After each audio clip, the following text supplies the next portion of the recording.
Welcome to I Write Out Loud. This is a completely spontaneous I Write Out Loud episode um, for Valentine's Day. I was not planning to post a story or to go live today. It is Saturday. Hi. I have no idea if anyone's going to be here because I literally was just like, you have to do this because you have to be consistent. So, the I Write Out Loud project, I said nearly every day I'm going to post a new story. I meant during the week, and I've done that the first 2 weeks. I've posted 10 stories and gone live 10 times, and I didn't have plans to post any today. I'm laughing at you, Ready Grandma, in the chat. So I didn't have any plans to do this today. And then I remembered this essay that I posted on Valentine's Day last year called "Don't Date Men with Verbs for Names." And I was like, "It's irresistible. I need to put it it's gonna go in the project. It needs to go in today on Valentine's Day." And so here we are. Can you all let me know if you can hear and see me okay? Because I'm not using my phone, I'm using, my laptop because I went live with Julie Roginski and Michelle Kinney and Lawrence this morning on my phone through Substack, and it just kept dying. It kept, like, killing my audio or killing my video, so I was like, "I'm gonna just do this right here." I usually, if I use my laptop, I use an external webcam, but it's not set up right now, and I was like, "Spontaneity, Dana, do it." So my I Write Out Loud project is the home for my creative nonfiction writing. Oh, Grandma, you ready, Grandma says, "I hear you, I see you, you are magical." I love that. Um, the I Write Out Loud project, as I was saying, this is the home for my creative nonfiction. I am sharing an essay either from my archive or a new one nearly every day. And when I share it, I write the story. I record the audio so that if you would rather listen than read, you will hear it read in my voice, not an AI voice. And then I go live and I provide a bit of behind the scene info about the story. So I'm sneaking this one in quickly because my older daughter just left for work. My younger daughter is still asleep, and so I was like, if you're going to do a Valentine's Day one, do it now. So I'm going to grab the story because usually Karen helps with this, and I did not tell her I was going. I didn't tell anybody I was going live. I just did this spontaneously, so I will be my own moderator today. This is the story. It is. I hope you can tell satirical. I don't usually write humor or satire, um, but there is a bit of truth to some of this because most of the names and stories I detail here are real ones. I'm not. I'll let you guess. There's a couple that are just woven in to strengthen the narrative, but most of them are real. I'll let you guess which names and situations are real and are not. And you know what? I'll disclose it tomorrow for my paid subscriber only spill the tea live. I don't know what time I'm going to do that yet tomorrow. I'll send out an invite today though. So if you're subscribed, you'll see that. Um, and I see Steve in the chat weighing in with Chase, Hunter, etc. can fuck off from the start. Totally. I have never dated a Chase. Um, but I do think names are sometimes prophetic. And I'm debating saying something out loud. I think I'm going to say it on the private only chat tomorrow about a name that ended up being very, very, he lived up to his name, we'll say. But Chase Bank can also fuck off. Yeah. I mean, a credit union all the way. I bank with a credit union. I'm laughing because right now it's showing my visible area on mobile and it looks like it's like truncating me here. I don't know if it is, but my hair is getting cut off and I feel weird, like my mane is being taken away from me. I'm going to move to another window. So if my eyes are strange, that's why. But I'm going to read part of the story here. And my very silly Valentine's Day story, my bit of advice that is don't date men with verbs for names. And I'm also doing this in part for Lawrence because his recent heartache is with a man with a verb for a name that's mentioned in here. So, hopefully he notices that I tagged him and comments back, and he gets a chuckle out of it, because I know he has a bit of a broken heart, so I thought he could use a little bit of a laugh, right?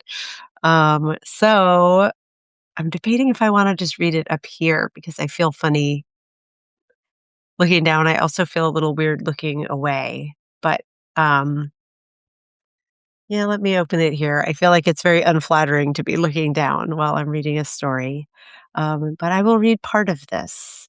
I'm gonna read the intro part out loud because I always do a little bit of a reading when I record these. You're slightly zoomed. I was testing the live on here yesterday, and it was zoomed way in. Yeah, am I zoomed now? It's because I'm using my laptop computer, I think, and it wants to zoom in on me instead of to show my lustrous green wall. Um, okay, I'm gonna do a quick reading here and say, "Once I dated a Drew, and no, it wasn't short for Andrew. It was just Drew. True to his name, he was a creative type, a designer. A few years younger than I'm realizing I said a few years younger than me. I think it should say a few years younger than I. That sounds so stilted, doesn't it? You try memorizing it, then stare in the camera, no blinking. That would be funny. Once I dated a Drew, and no, it was not short for Andrew. It was just Drew. Wait, I'm blinking too much. I'm supposed to not blink. Um, Let me start over. That was that was a bad start. Once I dated a Drew, and no, it wasn't short for Andrew. It was just Drew. True to his name, he was a creative type, a designer. A few years younger than me, he was an adoring delight, and I probably broke his heart because he just wasn't right for me. We're still pals, and now he's married with two adorable kids. No regrets there. That's a rare win for the verbs. Most of the verbs, they are not good men to date. I've dated a Mark or two. Ironically, they were a flighty bunch who never stuck around to be indelible. And don't get me started on Matt's. Sure, the verb has a different spelling, matte, to finish with a dull or lustrous surface, mat, to become entangled, form tangled messes, form tangled masses. A Matt broke my heart when I was in my early 20s. I can't recall much about our short lived romance, not even his last name. I know we met when I lived in Atlanta, and I took him with me on a weekend road trip to Nashville, where I'd gone to grad school. It was a fun trip until he dumped me just before the 4-hour ride back. And I was driving. Oh, how I wish 50 something Dana could give 20 something Dana some advice and some audacity. I should have left him behind and let him figure out his own way home. Ugh, what a massive, tangled mess that ride home was. Back then, I thought being the bigger person meant absorbing discomfort instead of enforcing consequences. Absolutely not. About 10 years later, I briefly dated another Matt, a musician no less. The only thing worse than a Matt is a musician named Matt.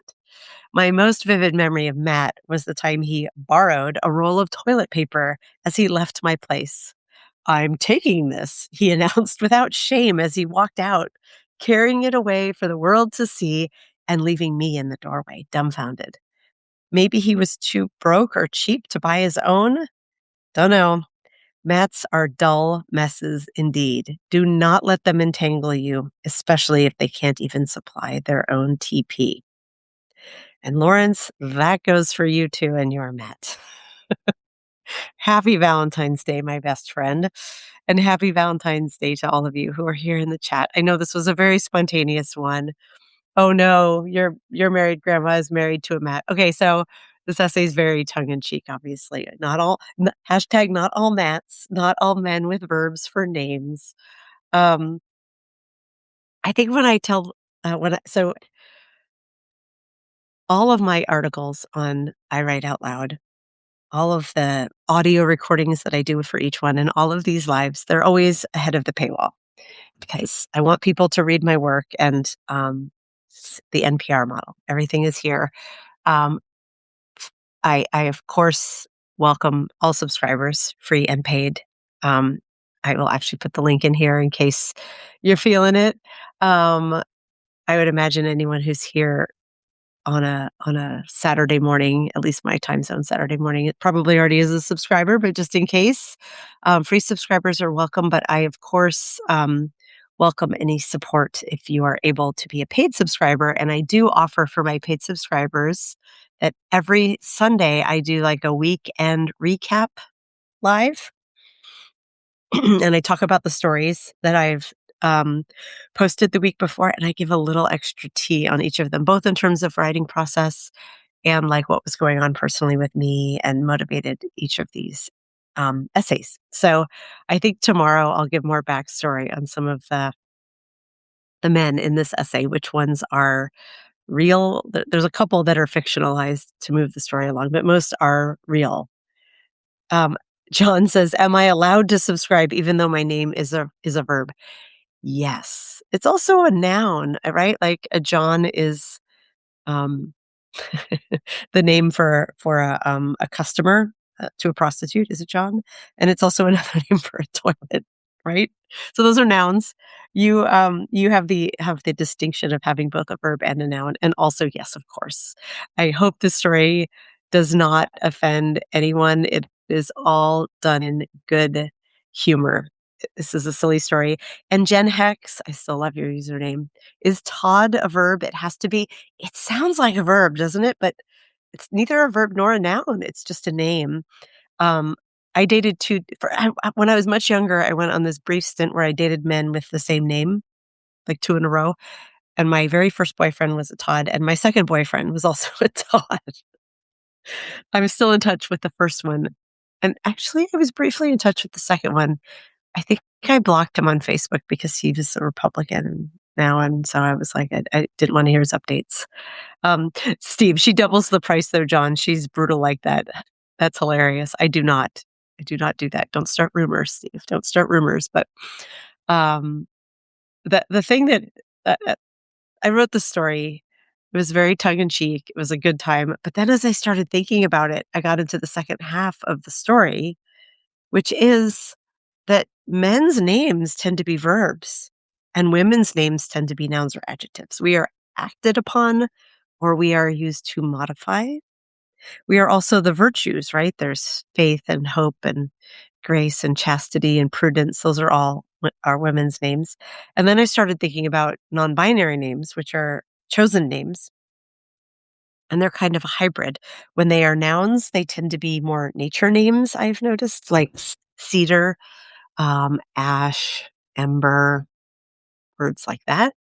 Um, and they also tend to be those who do the acting ER names like Parker, Archer, Ember again is another one. So, yeah, the story, even though it's very tongue in cheek, it does, in typical me fashion, take a bit of a philosophical, cultural turn of like, what is it with that, and does it matter? And I postulate that it does. That words matter. And here I'll read my own words here, which is, um, but it's not just dating. Why is it that so many men, but very few women have verbs for names? It's as if men are defined by action, movement, something they do, or in many cases don't do. Men are always going, running, waiting, robbing, chucking, patting, willing. In spite of this, when it comes to relationships, their actions don't seem to get them anywhere meaningful, at least for me. My verb men end up in the past tense. I'm so funny. But still, they get to do all the things. In contrast, so many women have nouns and adjectives for names, like we are the things. We're named like static objects and places or descriptors that box us in as things to be looked at, observed, and described. We're acted upon, not doing the action. Women make lovely flowers: rose, violet, poppy, iris, ivy, lily, daisy, and even my favorite blossom, dahlia. We can be gems like pearl or ruby, places like London or Brooklyn, or foods like olive, candy, brie, or clementine. We smell good like jasmine, rosemary, or amber. We awaken like the dawn. We are the virtues: grace, hope, joy, faith, patience, prudence. It's as though our values lie in how we make others feel rather than what we do. This isn't a coincidence. This verb versus noun and adjective gendered breakdown. Of course, I know there are exceptions. I know a man called Loyal. He's been married to his wife for years. So, yeah, date those adjectives, ladies. The name August has risen in popularity, though most Augusts I know go by Augie or Gus, so they don't count as nouns. Women may be called Sue or Carol or Mary, all solid verbs, or at least homonyms for verbs. It happens, but these are the exceptions, not the rules. Right? Like there's truth to this. I'm certain of it, that's why men get the action names and women get the modifiers and the nouns. So what started as a very tongue-in-cheek, silly story, then goes on to provide a bit of cultural analysis by me. You're welcome. I'm feeling silly this morning. It's Valentine's Day. I wasn't planning to do this, but here I am. And I was up very late. Well, not very late, but late by my standards last night. I'll add this. It's not about the essay, but I went to see an amazing show last night. I'm a really big REM fan, and my favorite record of theirs, and easily top 3 favorite albums of all time, is called Life's Rich Pageant. It's from 1986, I think. Yeah, 85 or 86. They're touring it for the 40th anniversary. But here's the thing, REM's not touring it. It's the actor Michael Shannon. He pulled together an REM cover band, and they're touring the albums in order. So this was all of Life's Rich Pageant, start to finish, with this incredible band, and Michael Shannon sounds so much like Michael Stipe. Like, it was eerie. He might have been a better Michael Stipe than Michael Stipe. He had a great voice, and, did the album start to finish, and it was beautiful, and I knew every word, and it was so joyous, and it was packed. It was the venue, is a venue that used to be a movie theater. It's old and beautiful here it's in Seattle. It's called the Neptune Theater. It's the most crowded I've ever seen the Neptune. I mean, I was, like, pressed up against everybody in the standing room section in the front. It was great, and I figured they'd play, like, 2 or 3 encores. I'm like, "Yeah, they'll probably pull out Losing My Religion and It's the End of the World and The One I Love." They did a full set. I don't know, it was probably 15 songs maybe, like, a full set after, and they were, I didn't know some of the songs, like, they were, across the REM's whole career and, kind of more obscure. They didn't play any of the big hits, which I liked their big hits too, but man, it was good. But it was very late. I thought that we would, be out of there pretty early because 'cause I'm like, "They're playing 1 record, and it's an oldster show. They're gonna let us out early." But we were there till almost midnight, and then I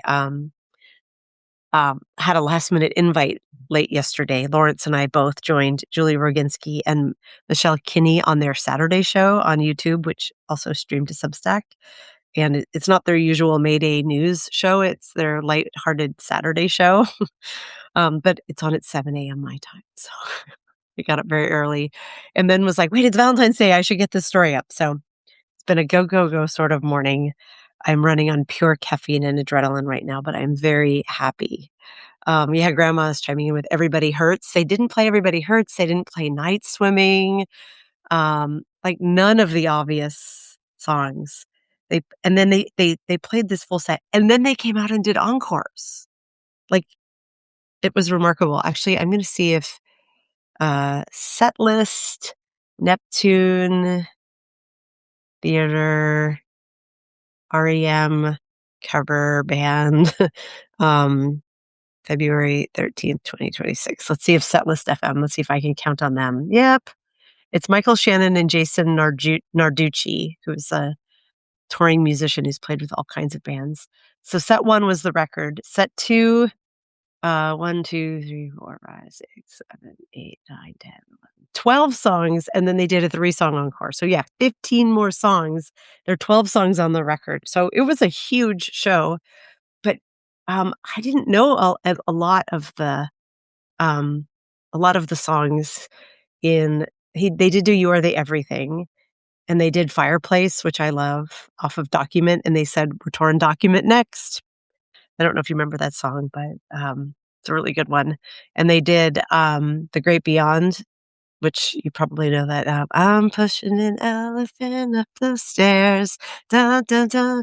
Anyways, it was great, and they did Pilgrimage, that was a pretty big one, and they ended it with Star 69, like, deep cuts. I super appreciated that they were like, "These are our favorite REM songs, so we're just gonna play them because it's our goddamn cover band."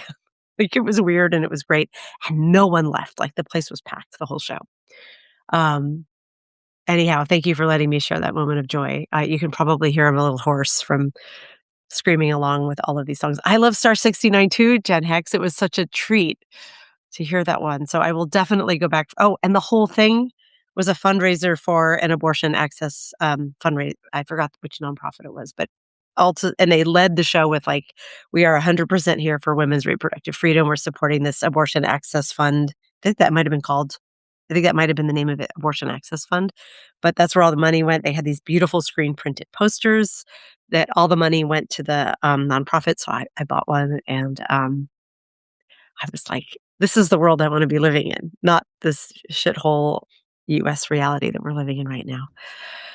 Um, so yeah, don't date men whose names are verbs. I'm happy to say, um, since I wrote this a year ago, um, I'm trying to think of how many men I can say I have dated and been in at least a lightweight relationship with, or gone on a date or two with a handful of men, and none of them had verbs for names, nor nouns or adjectives.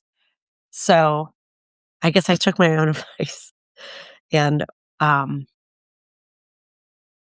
what that says that, some of them, a couple of them didn't end all that well. So perhaps it's certainly not exclusive to men whose names are verbs, but um it's completely tongue in cheek if you want to date a Rob or a Mike.